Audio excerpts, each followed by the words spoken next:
कहानी की शुरुआत होती है एक आवाज़ से जो बताती है कि पहले इस दुनिया में ट्रोल और इंसान एक साथ मिलकर रहा करते थे। लेकिन बाद में क्रिश्चियनिटी फैलने लगी, जिनका ये मानना था कि ये धरती, ये दुनिया सिर्फ इंसानों के लिए है। इसीलिए उन्होंने ट्रोल के ऊपर हमला करना शुरू कर दिया। ट्रोल सनलाइट में नहीं आ सकते थे क्योंकि सनलाइट में आने के बाद उनकी बॉडी पत्थर की बन जाती और इंसानों ने उनकी इसी कमज़ोरी का फ़ायदा उठाया। उन्हें ज़बरदस्ती धूप में लेकर आए, जिस वजह से वो मिट्टी के बन गए। जैसे जैसे क्रिश्चियनिटी बढ़ी, ट्रोल्स का खात्मा होना शुरू हो गया, यहाँ तक कि वो चर्च की बेल से भी डरने लगे और उनकी इसी कमज़ोरी का फ़ायदा इंसानों ने उठाया। दरअसल ये जो आवाज़ है वो नोरा के डैड की है, जो नोरा को कहानी सुना रहे हैं। कहानी सुनाने के बाद वो नोरा से कहते हैं कि ट्रोल्स के साथ जो कुछ हुआ वो बहुत गलत था। उन्होंने कभी इंसानों के ऊपर हमला नहीं किया था, लेकिन इंसानों ने उनका खात्मा कर दिया। नोरा अपने डैड से कहती है कि डैड, अगर इस दुनिया में कोई भी ट्रोल हुआ तो मैं उसकी मदद ज़रूर करूंगी। कहानी यहाँ से 30 साल आगे जाती है, जहाँ पर हमें नोरा को दिखाया जाता है जो कि एक रिमोट प्लेस में अकेली रहती है और ट्रोल्स के ऊपर रिसर्च करती है। और आज से 3 साल पहले उसका एक ट्रोल किंग से सामना हुआ था, जिसके बाद उसे ट्रोल्स के बारे में बहुत कुछ जानने का मौका मिला। एक दिन उसके घर में एक घुसपैठिया आता है। नोरा उसके ऊपर हमला कर देती है। वो देखती है कि ये इसाक्सिन है, जिसे वो पहले से जानती है। वो नोरा से कहता है कि मैं चाहता हूँ कि तुम एक बार फिर से गवर्नमेंट के लिए काम करो। नोरा मना कर देती है। दरअसल नोरा पहले नॉर्वेगियन गवर्नमेंट के लिए काम किया करती थी, लेकिन पिछली बार जो कुछ हुआ उसका कहीं ना कहीं बहुत बड़ा आरोप नोरा पर लगाया गया। इसीलिए उसने गवर्नमेंट के साथ काम करना बंद कर दिया और अब वो अकेले काम करती है। इस सेक्शन उसे बताता है कि हमारे पास एक ट्रोल है, मैं चाहता हूँ कि तुम उसे देखो। और जब वो ट्रोल का नाम सुनती है तो वो इस सेक्शन के साथ चलने के लिए तैयार हो जाती है। नोरा के पास एक छोटा सा पत्थर भी है। दरअसल ये पत्थर नहीं है, बल्कि पिछली बार जो ट्रोल उसे मिला था ये उसी के शरीर का एक टुकड़ा है। नोरा अब उस फैसिलिटी में पहुंच जाती है जहां पर ट्रोल है।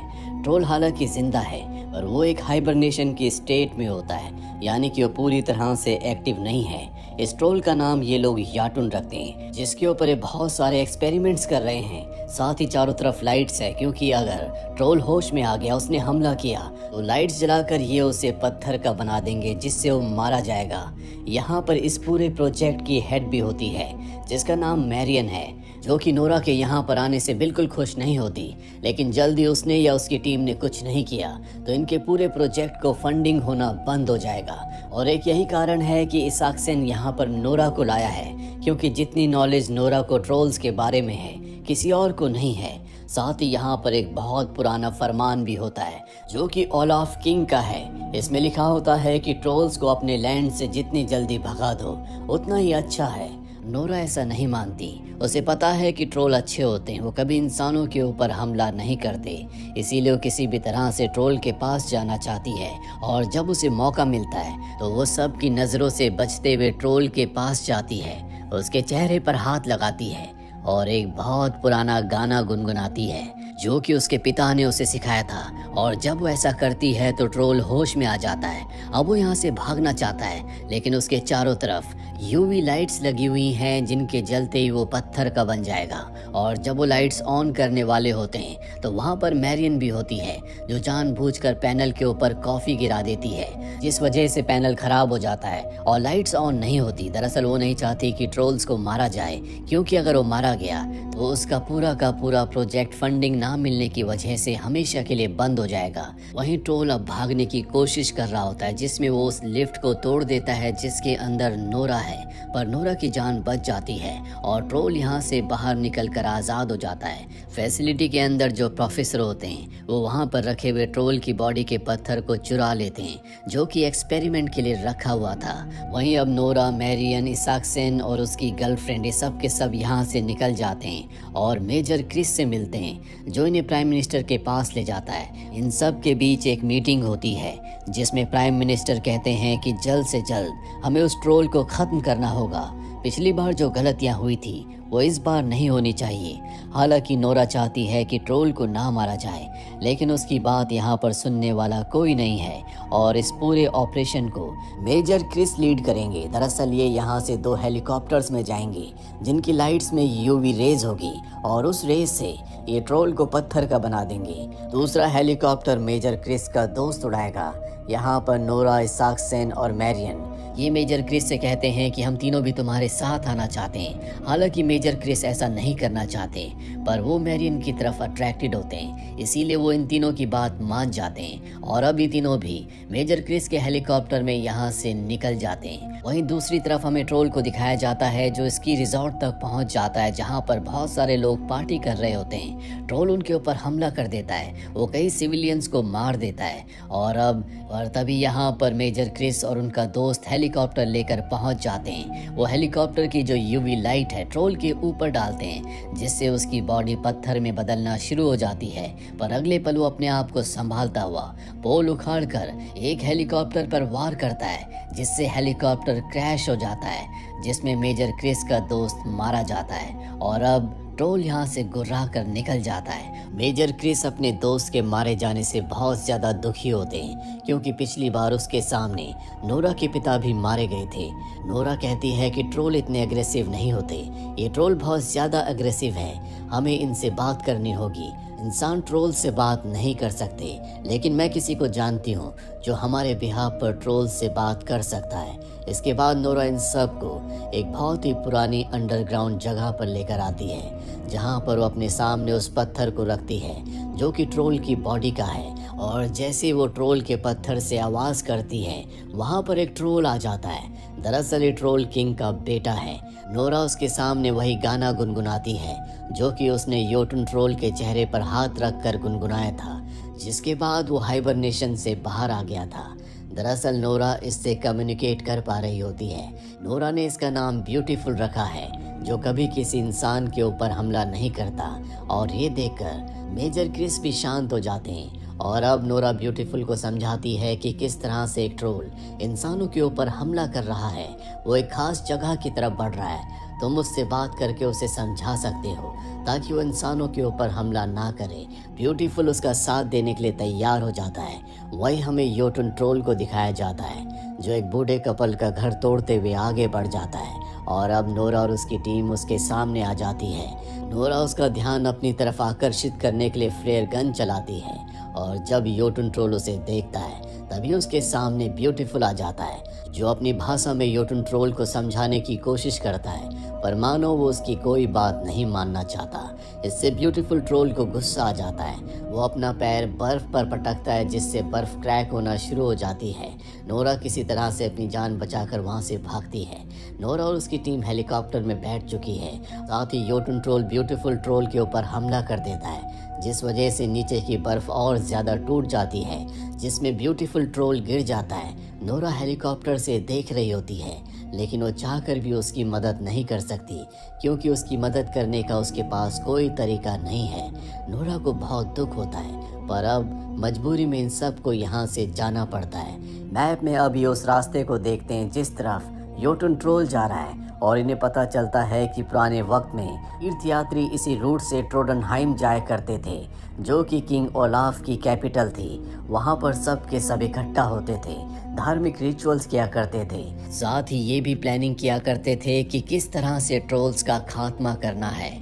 योटुन ट्रोल के दिमाग में अब भी वो बातें हैं, इसीलिए वो ट्रोडनहाइम जा रहा है ताकि वहाँ के लोगों को मार कर अपना बदला ले सके।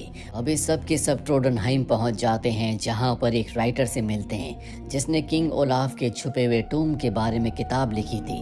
नोरा इस किताब को पढ़ चुकी है, इसीलिए वो राइटर से पूछती है क्या आपको पता है कि किंग ओलाफ का टूम कहाँ पर है। वो बताती है कि वो कैथेड्रल के अंदर है। कई लोगों ने उसे ढूंढने की कोशिश की, लेकिन आज तक कोई उस टूम को ढूंढ नहीं पाया।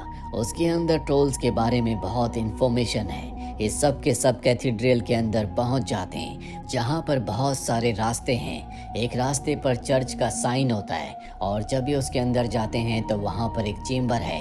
वो राइटर बताती है कि हम यहाँ पर पहले भी कई बार आ चुके हैं, लेकिन हमें यहाँ पर कुछ नहीं मिला। किंग ओलाफ की यहाँ पर पेंटिंग होती है जिसे इसाक्सेन टच करता है और तभी उसका एक टुकड़ा नीचे गिर जाता है। उसे लगता है कि उससे टूट गया, लेकिन जो राइटर होती है वो ऑब्जर्व करती है कि टुकड़ा एक खास जगह से गिरा है। इसके बाद वो उस पेंटिंग के पास जाती है और वहाँ से 3 टुकड़े निकालती है। दरअसल वॉर के दौरान ओलाफ किंग बहुत ज्यादा जख्मी हो गए थे और जिन 3 हिस्सों पर वार किया गया था, ये टुकड़े उन्हीं हिस्सों से बाहर निकले हैं और अब वहीं पर रखी हुई एक लकड़ी को ये उस होल के अंदर डालकर घुमाते हैं, जिससे एक सीक्रेट दरवाजा खुल जाता है। और जब ये अंदर जाते हैं तो ये वही टूम्ब होता है जिस टूम्ब की तलाश में ये सब के सब यहाँ पर आए हैं। आज तक इस टूम्ब को कोई नहीं ढूंढ पाया। इसके अंदर किंग ओलाफ की ग्रेव होती है और जब ये ग्रेव का ढक्कन खोलते हैं तो उसके अंदर आज भी किंग ओलाफ की बॉडी होती है, जिसमें खास तरह का मटेरियल लगाया था, जिस वजह से आज तक वो ज्यों के त्यों हैं। उनके हाथ में एक तलवार भी होती है जिस पर किसी तरह का रस्ट नहीं होता। मेजर क्रिस कहते हैं कि हो ना हो, इस तलवार को चांदी से बनाया गया है, इसीलिए इस पर किसी तरह का कोई रस्ट नहीं लगा। लेकिन सोचने की बात यह है कि चांदी की तलवार क्यों बनाई गई। चांदी एक सॉफ्ट धातु है जिससे हथियार नहीं बनाए जाते। नोरा को ग्रेव के अंदर एक फरमान का टुकड़ा मिलता है जो उसी टुकड़े का दूसरा हिस्सा है जो उसे फैसिलिटी में मिला था, जिस पर किंग ओलाफ ने लिखा था कि ट्रोल को अपने लैंड से जितनी जल्दी भगा दो उतना ही अच्छा है। और अब ये दोनों टुकड़ों को मिलाकर पढ़ते हैं और जब ये उसे पढ़ते हैं तो इन्हें पता चलता है कि किंग ओलाफ ट्रोल्स को अपने लैंड से नहीं भगाना चाहते थे, बल्कि वो उन्हें एक दूसरा लैंड देना चाहते थे जो कि ट्रोंडहाइम था। पर इससे पहले कि वो ऐसा करते, उनके ऊपर हमला किया गया, एक वॉर हुई जिसमें किंग ओलाफ मारे गए और अब योटुन ट्रोल उसी बात का बदला लेने के लिए यहाँ पर पहुँचने वाला है। पर इन्हें समझ नहीं आता कि ये उसका सामना कैसे करेंगे, क्योंकि उस पर किसी भी हथियार का कोई असर नहीं होता।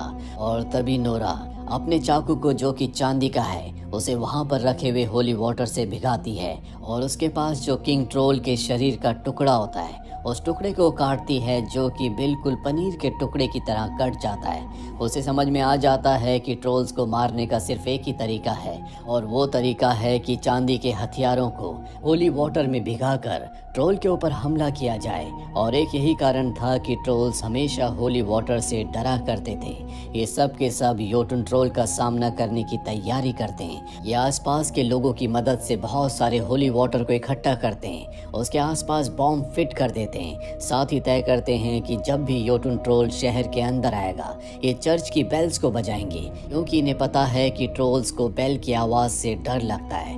रात हो जाती है और अब योटुन ट्रोल शहर के अंदर आ जाता है। यहाँ पर आमी भी है। आमी उसके ऊपर पानी से और अलग अलग तरह के हथियारों से हमला करती है, लेकिन इससे योटुन ट्रोल को कुछ नहीं होता। वो लगातार कैथेड्रल की तरफ बढ़ रहा होता है और तभी इसाक्सेन और राइटर वहाँ पर जो बेल्स होती हैं उन्हें बजाना शुरू कर देते हैं, जिससे योटुन ट्रोल को बहुत ज़्यादा तकलीफ होती है। वो एक पेड़ को काटता है और कैथेड्रल के उसी हिस्से पर फेंकता है जहाँ पर बेल्स हैं, जिससे सभी बेल्स टूट जाती है। दरअसल इस ट्रोल को पता है कि कैथेड्रल में कौन सी चीज़ किस जगह पर है। लगातार अब कैथेड्रल की तरफ आगे बढ़ रहा है, लेकिन तभी होली वाटर के साथ जो बॉम्ब होते हैं उन्हें ब्लास्ट किया जाता है, जिससे वो जख्मी हो जाता है। और उसे मारना इतना आसान नहीं है। वो नोरा की तरफ बढ़ रहा होता है, वो नोरा को ख़त्म करना चाहता है। पर तभी यहाँ पर ब्यूटीफुल ट्रोल आ जाता है, जो कि बर्फ़ के अंदर पानी में गिर गया था, पर वो पूरी तरह से ठीक है। वो योटुन ट्रोल के ऊपर हमला कर देता है, पर योटुन ट्रोल उससे बहुत ज़्यादा पावरफुल है। वो उसके ऊपर हमला करके ब्यूटीफुल ट्रोल को पानी में फेंक देता है। वहीं इसाक्सेन हेलीकॉप्टर से ऊपर चला जाता है। दरअसल अब भी उसके पास होली वाटर का आखिरी टैंक है, जिस पर बॉम्ब भी फिट है। उसका ये मानना होता है कि अगर होली वाटर को योटुन ट्रोल के मुंह के अंदर डाल दिया जाए, उसे ब्लास्ट कर दिया जाए, तो वो उसके हार्ट तक पहुंच जाएगा, जिससे उसका खात्मा हो जाएगा।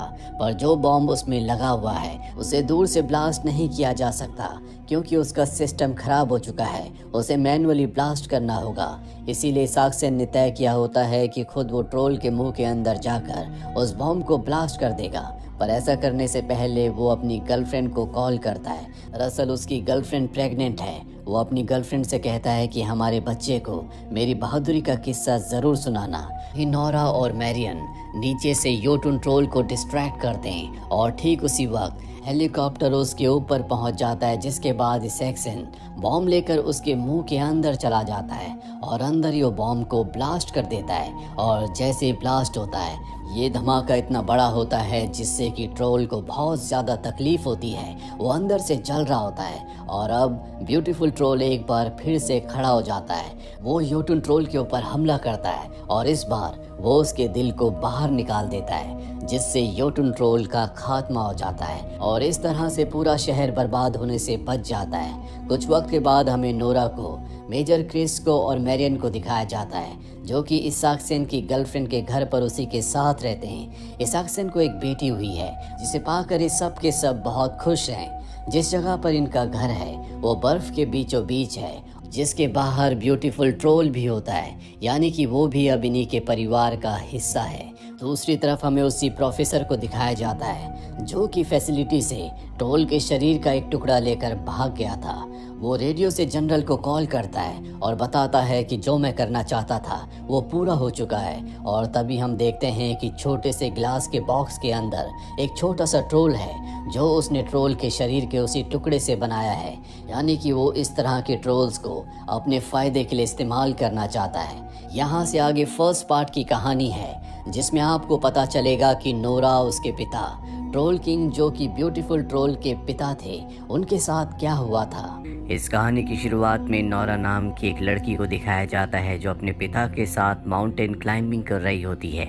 ऊपर चोटी में पहुंचने के बाद उसके पिता उसे सामने पहाड़ दिखाते हैं और कहते हैं कि आज भी हमारी दुनिया में ट्रॉल्स हैं जो अपने आप को दुनिया से, इंसानों से छुपा कर रखते हैं। नोरा के पिता ने उसे कुछ वक्त पहले एक कहानी सुनाई थी जिसमें उन्होंने 13 ट्रॉल्स के बारे में बताया था जो एक पार्टी में गए थे जहाँ पर उन्होंने बहुत ज़्यादा नशा कर लिया था, जिसके बाद वो सूरज की रोशनी में आ गए जिसकी वजह से वो पत्थर के बन गए।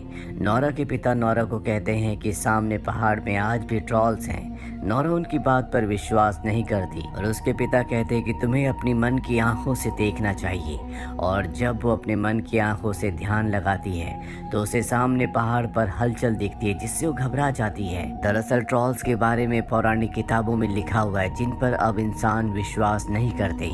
कई साल बीत जाते हैं और हमें एक टनल दिखाई जाती है जहाँ पर कुछ वर्कर्स काम कर रहे होते हैं। वो टनल को आगे बढ़ाने के लिए वहाँ पर एक ब्लास्ट करते हैं जिसके बाद सब के सब अंदर जाते हैं और तभी उनकी तरफ कोई बढ़ता है जिससे सब के सब डर कर वहाँ से भाग जाते हैं। अब जो मिलिट्री कमांडर होते हैं वो इस पूरे के पूरे मामले को जानना चाहते हैं, इसीलिए वो एक बहुत बड़ी मीटिंग रखते हैं जिसमें नोरा को बुलाया जाता है। नोरा अब बड़ी हो चुकी है, वो एक वैज्ञानिक है जो धरती पर पुराने जीवों की, यानी कि जो पहले जीव रहा करते थे, उनके बारे में स्टडी करती है। नोरा जब मीटिंग में जाती है तो वहाँ पर सब के सब आसपास के इलाके की फुटेज देखते हैं जहाँ पर टनल थी। सबको ऐसा लगता है कि ये सब तूफान की वजह से हुआ था, पर नोरा कहती है कि मुझे यहाँ पर किसी के पैरों के निशान दिख रहे हैं जो हेलीकॉप्टर से शूट करने के बाद दिख रहे होते हैं क्योंकि वो बहुत बड़े होते हैं। नोरा की इस बात पर सब उस पर हंसते हैं। तभी वहाँ पर एक लड़की आती है और सबको बताती है कि टनल के अंदर से एक और नए वीडियो फुटेज को भेजा गया है। और जब सब उस वीडियो फुटेज को देखते हैं तो हैरान हो जाते हैं क्योंकि उसमें ये एक बहुत बड़े क्रिएचर को देखते हैं। वही नदी के पास हमें एक बूढ़े कपल को दिखाया जाता है जो दोनों के दोनों डाइनिंग टेबल पर होते हैं। बाहर उनका डॉग होता है जो जोर जोर से भौंक रहा होता है और अगले पल उनका घर हिलना शुरू हो जाता है। दोनों के दोनों डर जाते हैं, अपनी जान बचाने के लिए नीचे तहखाने में चले जाते हैं, जिसके बाद कुछ पलों के लिए इनके घर पर बहुत तेज हलचल होती है। और जब हलचल खत्म हो जाती है तो ये तहखाने का ढक्कन खोलते हैं। ये देखते हैं कि इनका घर किसी ने तोड़ दिया। इस केस को स्टडी करने के लिए नोरा और उसके साथी जिसका नाम एंड्रियास है, उन दोनों को यहाँ पर भेजा जाता है। यहाँ उनकी मुलाकात कैप्टन से होती है। वो बताता है कि नदी पार करके कोई बहुत बड़ी चीज़ आई और उस बड़ी चीज़ ने इनके घर को तोड़ दिया। वहाँ पर बहुत बड़े बड़े पैरों के निशान भी होते हैं जो आगे 3 किलोमीटर तक हैं। और हैरानी की बात ये होती है कि 3 किलोमीटर के बाद वो पैरों के निशान अचानक से गायब हो गए। सभी जानना चाहते हैं कि अगर कोई बहुत बड़ी चीज़ यहाँ से गुजरी थी तो गई कहाँ। नोरा एंड्रियास को और कैप्टन को अपने पिता के पास ले जाती है क्योंकि उसके पिता दुनिया से अलग सोचते थे और साथ ही उन्होंने पहाड़ों के ऊपर, ट्रॉल्स के ऊपर बहुत स्टडी की है। नौरा जब अपने पिता के घर जाती है तो देखती है कि आज भी उनके घर पर बहुत सारी ट्रॉल्स की फोटोज होती है जिन पर दुनिया विश्वास नहीं करती। नौरा के पिता नौरा और उसके दोनों साथियों को बताते हैं कि आज से कई साल पहले पहाड़ों से कोई चीज निकली थी जिसके बाद वो अचानक से गायब हो गई। गवर्नमेंट को इस बारे में पता था लेकिन उन्होंने दुनिया से इस बात को छुपाया। नौरा अपने पिता को बताती है कि आज भी पहाड़ों से कोई चीज़ निकली है और अब उसके पिता को पूरा यकीन हो चुका है कि वो चीज़ ट्रॉल के अलावा कुछ नहीं हो सकती। वो नौरा और उसके साथियों को बताते हैं कि हज़ारों साल पहले ट्रॉल्स इस दुनिया में खुलेआम रहा करते थे। जो भी इंसान उनसे बात करने की या संबंध रखने की कोशिश करता था उसे सज़ा दी जाती थी। और अब नौरा अपने पिता एंड्रियास और कैप्टन के साथ उस जगह पहुंच जाती है जहां पर पैरों के निशान थे। यहाँ पर नौरा के पिता पहाड़ों को पत्थरों को बहुत ध्यान से देख रहे होते हैं जिस पर एंड्रियास और कैप्टन उसके पिता को पागल समझते हैं। दरअसल पूरी दुनिया उसके पिता को पागल ही समझती है क्योंकि वो ट्रॉल्स की बातें करते हैं जो दुनिया के लिए एक कहानी है। नौरा भी अपने पिता की बातों पर विश्वास नहीं करती।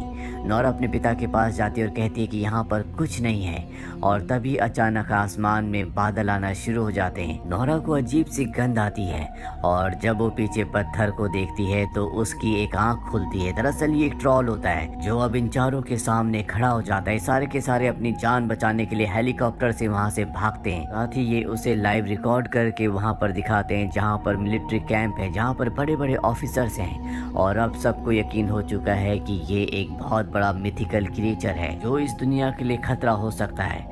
वहाँ पर नौरा पहुँच जाती है। वो कहती है कि मैं इस केस पर, इस क्रिएचर के ऊपर और भी स्टडी करना चाहती हूँ, लेकिन प्राइम मिनिस्टर कहती है कि जब तक तुम इसे स्टडी करोगी तब तक दुनिया के लिए बहुत बड़ा खतरा बन जाएगा।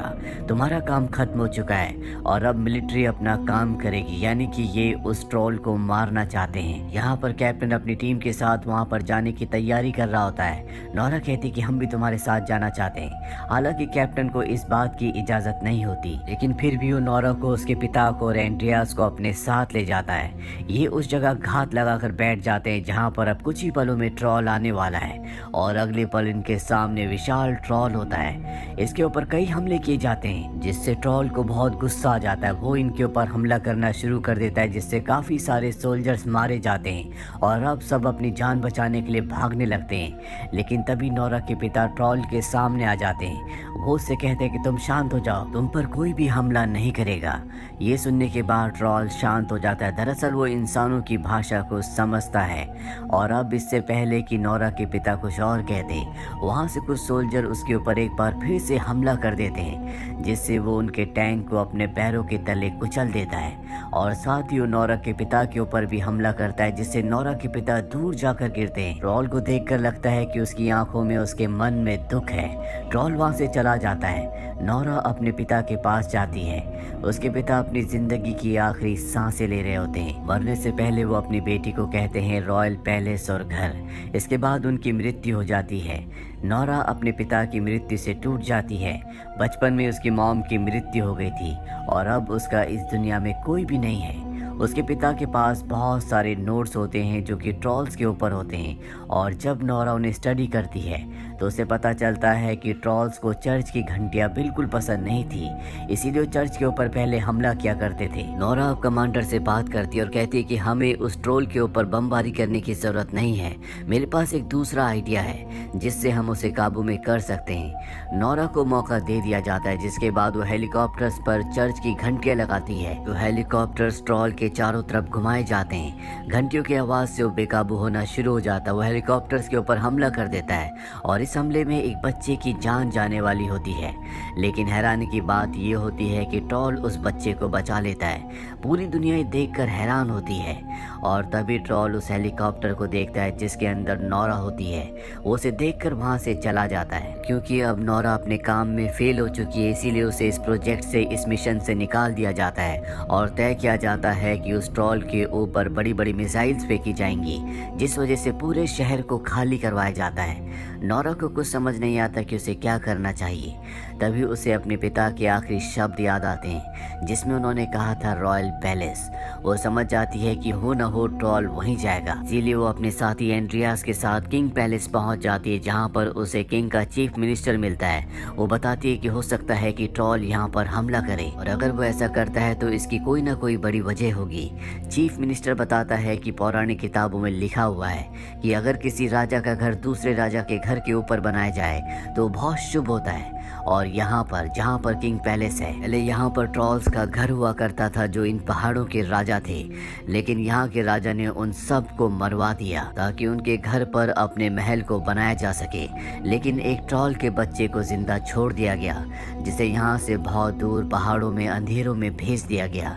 और अब जो ट्रॉल वापस लौट कर आया है, शायद ये वही बच्चा है जो कई 100 सालों के बाद नींद से जागा है और अब वो अपने घर वापस आना चाहता है। इसके बाद चीफ मिनिस्टर इन सब को एक खुफिया जगह ले जाता है जहाँ पर बहुत बड़े बड़े स्केलेटन्स होते हैं, और ये उन्हीं ट्रॉल्स के होते हैं जिन्हें कई 100 साल पहले मार दिया गया था। यानी कि जो रॉयल फैमिली थी उन्हें इन ट्रॉल्स की सच्चाई के बारे में पता था, लेकिन हमेशा उनकी सच्चाई को दुनिया से छुपा कर रखा गया। अब नोरा यहाँ पर एक कंकाल के ऊपर, एक हड्डी के ऊपर यूवी टॉर्च की रोशनी डालती है और तभी वो हिस्सा पत्थर का बन जाता है। उसे बचपन की वो कहानी याद आती है जो उसके पिता ने सुनाई थी, जिसमें 13 ट्रॉल्स थे जो सूरज की रोशनी में बाहर आ गए थे, जिसके बाद वो पत्थर के बन गए। अब उसे पता है कि ट्रॉल को कैसे हराना है, इसीलिए कैप्टन को कॉल करती है और बताती है कि मुझे पता चल चुका है कि हम ट्रॉल को कैसे हरा सकते हैं। हमें एक बहुत बड़े यूवी लाइट के सिस्टम का अरेंजमेंट करना होगा, साथ ही ट्रॉल को खुले में लाना होगा। दरअसल कोई भी नहीं चाहता कि मिसाइल्स का इस्तेमाल किया जाए, क्योंकि इससे बहुत बड़ी तबाही होगी। नोरा ट्रॉल को अपनी तरफ अट्रैक्ट करने के लिए अपने साथियों के साथ गाड़ी में एक ट्रॉल के स्केलेटन को बांध देती है, जिससे ट्रॉल अट्रैक्ट होकर उनकी गाड़ी का पीछा करने लगता है। लेकिन जब वो अपनी गाड़ी को रोकती है तो वो स्केलेटन नीचे गिर जाता है, जिसे ट्रॉल उठाता है और उसे देखकर वो बहुत ज्यादा इमोशनल हो जाता है, क्योंकि ट्रॉल का इस दुनिया में कोई भी नहीं बचा। और तभी उसके हाथ से वो स्केलेटन गिर जाता है, जिससे वो चकनाचूर हो जाता है। ट्रॉल को अब गुस्सा आ चुका है, वो नोरा की गाड़ी का पीछा करने लगता है। नोरा भी अपनी जान बचाने के लिए तेजी से गाड़ी को चलाती है। वहीं अब वो पल भी आ चुका है जब ट्रॉल के ऊपर मिसाइल से हमला करना है।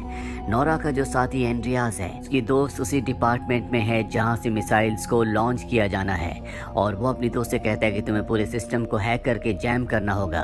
उसकी दोस्त वैसे ही करती है, और जब मिसाइल्स का बटन दबाया जाता है तो वो एक्टिवेट नहीं होती। वहीं नोरा को दिखाया जाता है जो एंड्रियास के साथ गाड़ी में ट्रॉल से भाग रही होती है, लेकिन अब ये उस जगह पहुंच चुके हैं जहां पर कैप्टन बहुत सारी गाड़ियों में यूवी लाइट मशीन्स के साथ ट्रॉल का इंतजार कर रहा है। ट्रॉल इनकी गाड़ी पर हमला करता है, लेकिन नोरा और एंड्रियास गाड़ी से कूदकर अपनी जान बचा लेते हैं। वहीं मिलिट्री ऑफिसर्स को पता चल जाता है कि यहाँ पर एंड्रियास की दोस्त है जिसने सिस्टम को हैक किया है। वो एक बार फिर से सिस्टम को ऑन करके मिसाइल्स को छोड़ देते हैं, पर जब कमांडर को पता चलता है कि ट्रॉल के आसपास बहुत सारे सोल्जर्स भी हैं, तो वो उन्हें एक बार फिर से रोक लेते हैं। वहीं नोरा कैप्टन एंड्रियास और अपने सभी सोल्जर्स के साथ मिलकर उन मशीन से जिनसे यूवी लाइट्स यानी कि अल्ट्रा वायलेट रेजेस निकलती हैं, उन रेस को उसके ऊपर फेंकना शुरू कर देते हैं, जिससे ट्रॉल पत्थर का बनना शुरू हो जाता है। उसे बहुत दर्द हो रहा होता है, दर्द से वो चिल्ला रहा होता है, और तब नोरा को एहसास होता है कि ट्रॉल के साथ जो कुछ हो रहा है वो सब गलत है। जिस कुदरत ने इंसान को बनाया था, उसी कुदरत ने इन ट्रॉल्स को बनाया था। ट्रॉल्स को इंसानों ने खत्म कर दिया, जबकि वो इंसानों के लिए कभी खतरा नहीं थे। इसीलिए वो उन मशीन्स को ऑफ कर देती है जिनसे यूवी लाइट्स निकल रही होती है, और खुद ट्रॉल के सामने खड़ी हो जाती है। उससे चिल्ला चिल्ला कर कहती है कि तुम यहाँ से चले जाओ, एक बार फिर से अंधेरों में कहीं गुम हो जाओ, नहीं तो इंसान तुम्हें मार देंगे। ट्रॉल उसकी बात समझ रहा होता है, पर इससे पहले कि वो ऐसा करता, सूरज निकलना शुरू हो जाता है, जिससे उसकी जो रेज होती है, जो अल्ट्रा वायलेट रेज हैं, जो कि उनके लिए बहुत ही हानिकारक हैं, वो उस पर पड़ती है। ट्रॉल पत्थर का बनकर वहीं पर गिर जाता है, और इस तरह से ट्रॉल का खात्मा हो जाता है। नोरा के पास प्राइम मिनिस्टर आती है और कहती है कि तुम्हारे पिता की जितनी भी कहानियां थी वो सब की सब सच थी, लेकिन यहाँ पर नोरा को और उसके साथी एंड्रियास को ट्रॉल की मौत से बहुत दुख होता है। न कि एंड्रियास हमेशा से गवर्नमेंट के लिए काम करता था, लेकिन अब वो अपनी नौकरी छोड़ देता है क्योंकि उसे एक राइटर बनना था, और वो यहाँ से नोरा के साथ निकल जाता है। वो नोरा से पूछता है क्या इस दुनिया में ऐसे और भी ट्रॉल हो सकते हैं। वो कहती है कि नॉर्वे की पहाड़ियों में हमें ऐसे से ट्रॉल मिल सकते हैं और इसके बाद ये दोनों के दोनों नॉर्वे की पहाड़ियों की तरफ निकल पड़ते हैं। इसी के साथ ये फिल्म, ये कहानी जिसका नाम ट्रॉल्स है, यहीं पर ख़त्म हो जाती है। उम्मीद करते हैं कि ये कहानी आपको पसंद आई होगी।